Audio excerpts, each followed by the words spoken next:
બીજા નામો આપને ખોલ્યા છીએ. આમાં જે ઇન્વોલ્વ છે એને વીણીને અમે ઇન્વેસ્ટિગેશનમાં નામ શોધીને પકડવાનો મક્કમ નિર્ધાર સાથે આગળ વધી રહ્યા છીએ. જે વિગત અત્યાર સુધી છે એમાં મહેસાણામાં 15 ગુનાઓ છે, જેમાં 89 જેટલા માણસો અત્યાર સુધી અટક થયા છે. સાબરકાંઠામાં 11 જેટલા ગુનાઓ છે, જેમાં 95 જેટલા માણસો અટક થયા છે. અમદાવાદ શહેરમાં 7 છે, જેમાં 73 માણસો અટક થયા છે. ગાંધીનગરમાં 3 છે, જેમાં 27 માણસો અટક થયા છે. અરવલ્લીમાં 2 છે, જેમાં 20 માણસો અટક થયા છે. અમદાવાદ ગ્રામ્યમાં 3 છે, જેમાં 36 માણસો અટક થયા છે. અને સુરેન્દ્રનગરમાં 1 છે, જેમાં 2 અટક થયા છે. મોટા ભાગમાં જે નોર્થ ગુજરાતના જિલ્લાઓ અસરગ્રસ્ત હતા, શરૂઆતમાં મહેસાણા અને સાબરકાંઠામાં એની અસર દેખાઈ, પણ છેલ્લા 1-2 દિવસથી ત્યાં શાંતિ છે.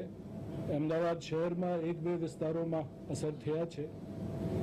ગાંધીનગર અને અમદાવાદ ગ્રામ્યમાં પણ થોડીક અસર રહી છે. વધારેની જે કુમક જિલ્લાઓમાં આપવામાં આવેલો છે એમાં અમદાવાદ ગ્રામ્યમાં અમે 5 કંપની એસઆરપી આપ્યા છીએ. મહેસાણામાં 4 કંપની એસઆરપી છે. સાબરકાંઠામાં 3 કંપની 1 પ્લટૂન છે.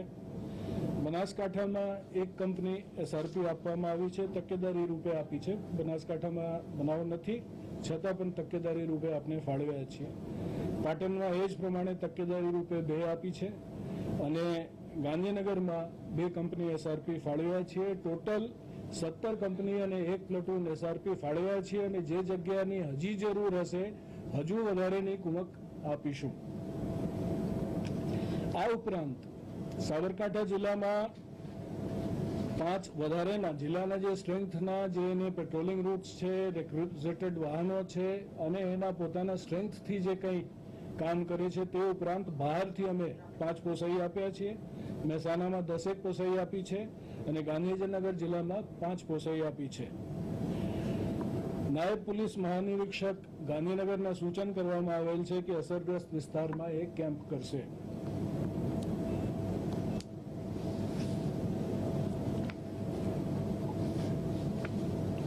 હવે તકેદારી માટે જે અત્રેથી આપેલ સૂચનાઓ છે તે પૈકી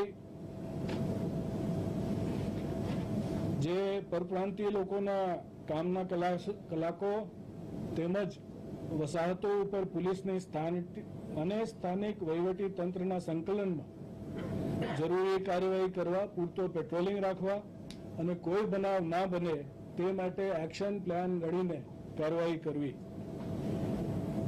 જે ગુનાઓ દાખલ થયેલા છે એ દાખલ થયેલ ગુનાઓમાં જે હજી જે બાકી રહેલા આરોપી છે તેને પણ સત્વરે ધરપકડ કરવી. જે ગુનાઓમાં અજાણ્યા આરોપી બતાવેલા છે એમાં પણ ડિટેક્ટ કરવાને પૂરેપૂરી કોશિશ, તેમાં યા તો ક્રાઇમ બ્રાન્ચ હોય, યા એલસીબી હોય, યા એસઓજી હોય, એ એજન્સીઝ મારફતે ડિટેક્શનની પૂરતું કોશિશ કરવી. મુખ્યત્વે એક ધ્યાન ઉપર આવેલા છે, મોટા ભાગમાં સાંજે 7 કલાક વાગે અને ત્યાર પછી જે શિફ્ટ ચેન્જના ટાઈમ છે એ ટાઈમના અંદર થોડુંક આવા બનાવો બન્યા છે. એટલે એની પણ સ્ટડી કરીને દરેક જિલ્લાઓને કહેવામાં આવેલો છે કે એ મુજબ એની પેટ્રોલિંગ પોતપોતાના વિસ્તારમાં ગોઠવવું. અને જે ફેક્ટરીઓ છે એ ફેક્ટરીઓ ઉપર પણ જ્યાં જરૂર લાગે ફિક્સ પોઈન્ટ આપવી, જ્યાં જરૂર લાગે મોબાઈલ પેટ્રોલિંગ રાખવી. દરેક જિલ્લાના જેટલા વાહનો એને રેક્વિઝિટ કરવાની જરૂર હોય એ રેક્વિઝિટ કરવાની છૂટ આપવામાં આવેલો છે, જેથી પેટ્રોલિંગ વધારેથી વધારે થઈ શકે.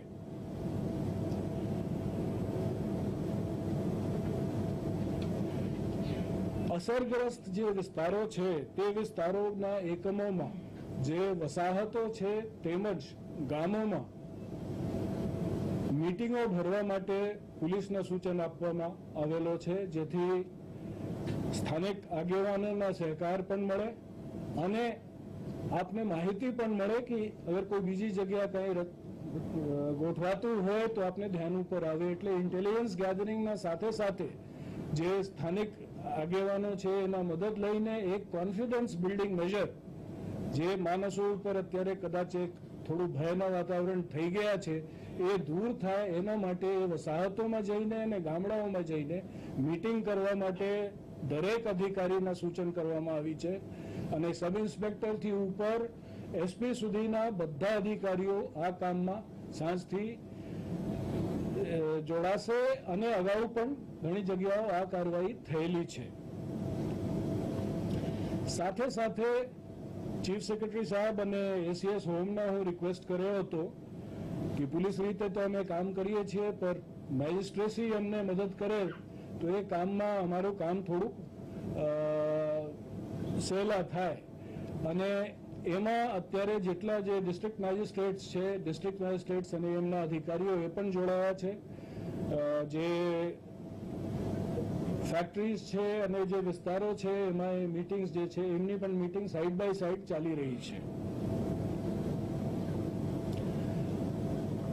પેટ્રોલિંગમાં જે કર્મચારીઓ છે ને વાહન અધિકારીઓના પેટ્રોલિંગના નંબર અમે બધાના આપ્યા છીએ કે પોલીસ અધિકારીઓના નંબર બધાના ધ્યાનમાં રહે અને કોઈના કાંઈ જરૂરની મદદની જરૂર હોય તો તાત્કાલિક અસરથી એ નંબર ઉપર રિંગ કરે અને તાત્કાલિક મદદ મળી જશે. પ્રેસ નોટમાં હું વધારેના પણ જે નંબરો અત્યારે સંલગ્ન અધિકારીઓના છે આપું છું અને આપને વિનંતી છે કે એ નંબરો પણ આપ પબ્લિશ કરો જેથી જે કોઈના જરૂર પડે તો તાત્કાલિક અસરથી કંટ્રોલ રૂમના 100 નંબર સિવાય પણ આ નંબરો ઉપરથી મદદ મેળવી શકે. જિલ્લા LIB અને ઇન્ટેલિજન્સ જે અમારા સ્ટેટ ઇન્ટેલિજન્સ છે એને બંને હ્યુમન ઇન્ટેલિજન્સ અને ટેકનિકલ ઇન્ટેલિજન્સ એના મદદ લઈને આ જે અત્યારે બનાવો બની રહ્યા છે તે પાછળ કયા પરિબળો કામ કરી રહ્યા છે એ પરિબળો શોધી કાઢવા તપાસમાં જે આવે તે અને ઇન્ટેલિજન્સ તરફથી માહિતી આવે તે એ આપને એ દિશામાં આગળ વધી રહ્યા છીએ અને અમે ઉમ્મીદ કરીએ છીએ કે એ દિશામાં થોડુંક સફળતા અમને મળશે.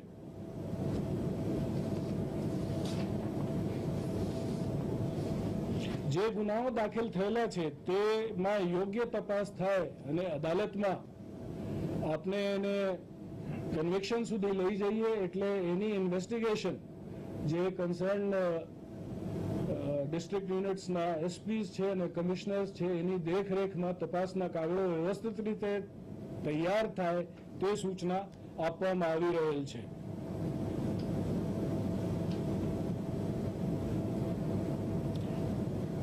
બે ગુનાઓ અત્યાર સુધી સોશિયલ મીડિયા ઉપર જે ઇન્સ્ટિગેશન કરવામાં આવેલો હતો એમાં દાખલ અત્યાર સુધી થઈ ગયેલા છે. એક બે બીજી પોસ્ટ અત્યારે એક્ઝામિનેશન હેઠળ છે અને એમાં એક્ઝામિનેશન પછી આગળની કાર્યવાહી કરવામાં આવશે. એમાંથી એક ગુનામાં આશરે 6 માણસો સાયબર સેલે પકડ્યા છે અને તે ઉપરાંત બીજા જે જિલ્લાઓના માણસો એમાં આવા પોસ્ટ ફેલાવવામાં યોગદાન આપી રહ્યા હતા એને પણ અમે એની શિનાખ્ત થઈ છે અને જે જિલ્લાઓમાંથી છે એ જિલ્લાઓના જાણ કરવામાં આવેલો છે કે એને તાત્કાલિક ધરપકડ કરી સાયબર સેલમાં મોકલી આપવી. સોશિયલ મીડિયા સિવાય અગર કોઈ ર્યુમર ફેલાવે તો એ પણ IPC તહેત ગુનો છે. પબ્લિકથી નમ્ર અપીલ છે કે કોઈ આવો કરતા હોય તો પોલીસના ધ્યાન ઉપર તાત્કાલિક મૂકવી જેથી અમે પગલાં લઈએ અને આવા વાતાવરણ જે ગુજરાતના ઇતિહાસના ગાંધીના દેશના સારા વાતાવરણ ઢોળવવાની કોશિશ કરે છે એ માણસો ઉજાગર થાય તે દિશામાં પોલીસ આગળ વધે.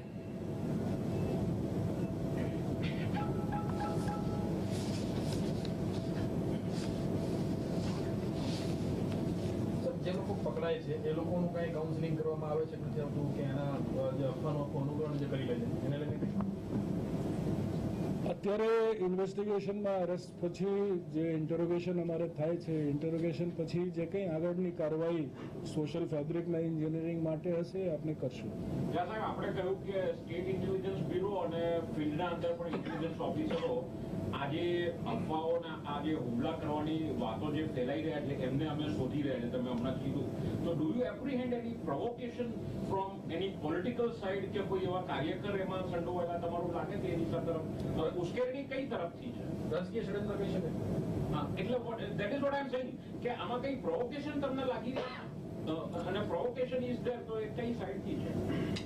જો અત્યારે ઇન્વેસ્ટિગેશનમાં અમે પહેલાં તો એફઆઈઆર નોંધીએ, એફઆઈઆરમાં એવિડન્સ જે આવે એવિડન્સ ઉપર અમે વાત કરીએ.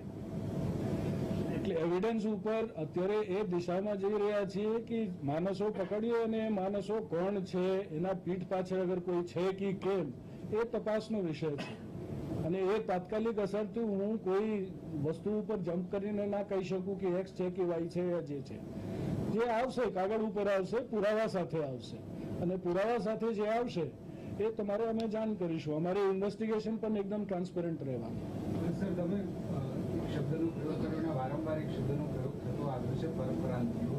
આપણે એક દેશમાં રહીએ છીએ, અલગ અલગ પ્રાંતમાંથી હોઈ શકીએ. પરપ્રાંતીય શબ્દ કેટલો યોગ્ય આપણી દ્રષ્ટિએ? કારણ કે સૌથી મોટો સવાલ અહીંયા એ છે કે એક દેશમાં રહેનારા તમામ લોકો એક જ છે. ત્યારે આ પ્રકારના જે શબ્દનો પ્રયોગ પ્રેસ નોટમાં થતો હોય અથવા તો અન્ય માધ્યમોમાં થઈ રહ્યો છે, આપણી દ્રષ્ટિએ કેટલો વ્યાજબી છે? જો આમાં એક લૂઝ વર્ડ છે પરપ્રાંતીય. પ્રાંત જુદા જુદા પ્રાંતો તો છે, દેશ તો અમારા એક જ છે. અમે પણ જે સર્વિસમાંથી આવેલા છીએ ઇન્ડિયન પોલીસ સર્વિસ છે, એટલે દેશ તો એક જ છે, સેવા પણ દેશની જ કરીએ છીએ. તો એક લૂઝ ટર્મ ફક્ત ડિફાઇન કરવા પૂરતું છે, અને એમાં અગર કોઈ બીજો સારો વિકલ્પ હોય, અગર આપ સુઝાવ તો એ હું મૂકી દઈશ. સર, આ બાળકી સાથે જે બન્યું છે એનું છેલ્લું સ્ટેટસ, કારણ કે સૌથી વધુ ઉંમર એનાથી જ આવે છે કે બાળકી સાથે શું આરોપીને જનરલી મીડિયામાં આવે છે પણ એ હાઇલાઇટ વધુ નથી થતું. તો લોકોને એક અપીલ પોલીસ તરફથી કે ખરેખર આ કેસમાં આ સ્ટેટસ છે, ખોટી રીતે દોરવાઓ નહીં.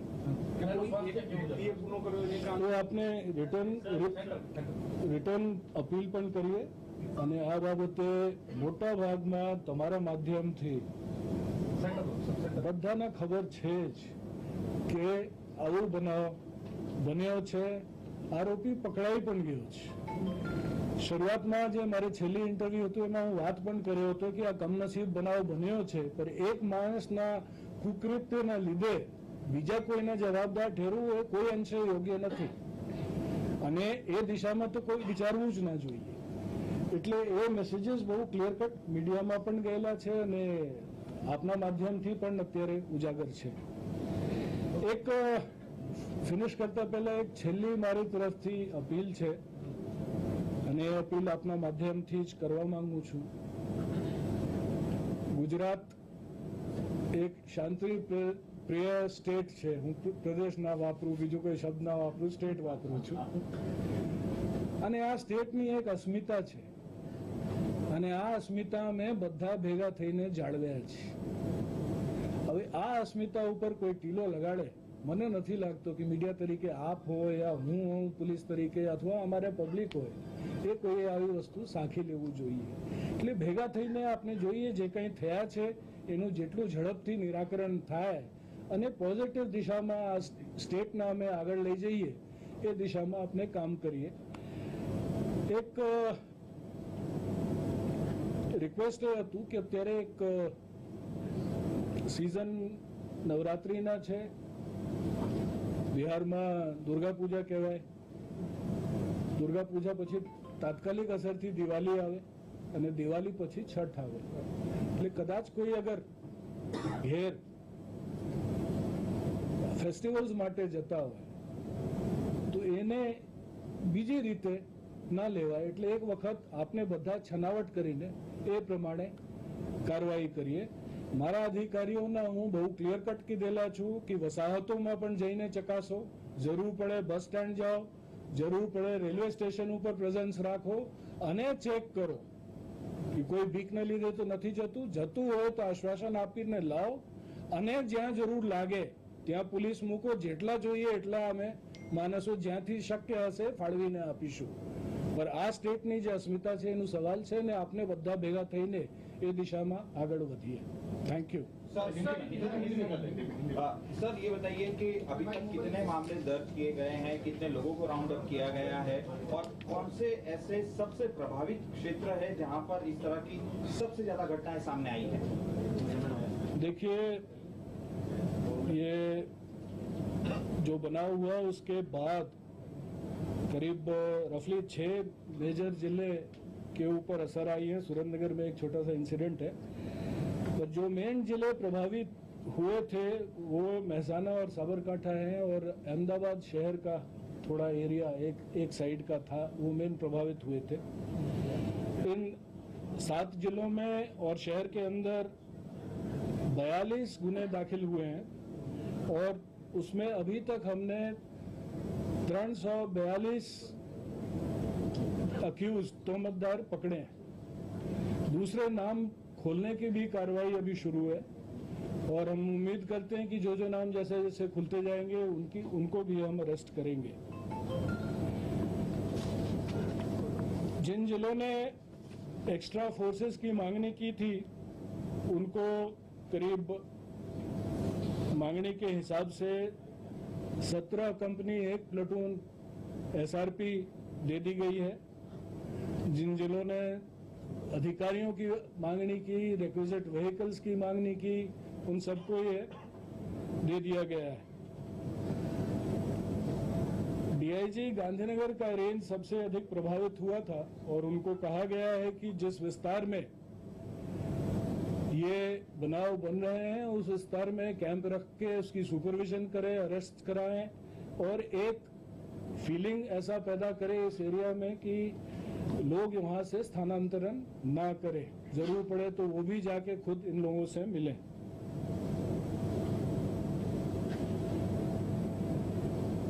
जनरल इंस्ट्रक्शंस जो हमने पहले दी थी, पहले बात की है पेट्रोलिंग रखने का, एरिया में विजिट्स करने का.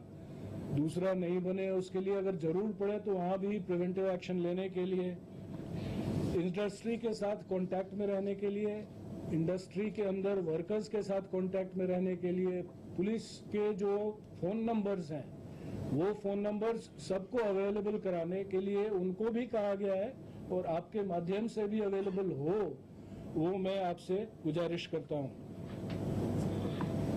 जिन इंडस्ट्रीज के आसपास जिन्होंने पॉइंट मांगा था, जिन्होंने जिस तरह की તો આપણે જણાવી દઈએ પરપ્રાંતિયો પર જે રાજ્યમાં હુમલાઓની ઘટના સામે આવી છે તેને લઈને સુરક્ષા બંદોબસ્ત સઘન કરી દેવામાં આવ્યો છે. જરૂર જે જગ્યાએ માંગ કરવામાં આવી હતી ત્યાં એસઆરપી ટુકડીઓ તૈનાત કરવામાં આવી છે. 17 જેટલી એસઆરપી કંપની તૈનાત કરવામાં આવી છે. તમામ દાવાઓ અને સુરક્ષાની જે વાત કરી છે તે ડીજીપી દ્વારા કરવામાં આવી છે. પ્રેસ કોન્ફરન્સનું આયોજન કરવામાં આવ્યું હતું અને કહ્યું હતું કે પોલીસે એક્શન પ્લાન બનાવી દીધો છે. મોટાભાગના બનાવો સાંજના સમયે જ બન્યા છે અને જે જગ્યાએ પરપ્રાંતીય લોકો કામ કરી રહ્યા છે ત્યાં આ સાંજના સમયે પોલીસ પેટ્રોલિંગ સઘન કરવામાં આવ્યું છે. અસરગ્રસ્ત વિસ્તારોમાં ચુસ્ત બંદોબસ્ત ગોઠવી દેવામાં આવ્યો છે અને બંદોબસ્તમાં એસપી સુધીના બધા જ અધિકારીઓ જોડાઈ ગયા છે. જે કંપનીઓમાં પરપ્રાંતીય કર્મચારીઓ કામ કરે છે ત્યાં પણ પોલીસ બંદોબસ્ત ગોઠવવામાં આવ્યો છે અને કોઈને મદદની જરૂર હોય તો પરપ્રાંતીય લોકોને પોલીસ અધિકારીઓના નંબર અપાયા છે તેઓ ફોન કરી શકે છે.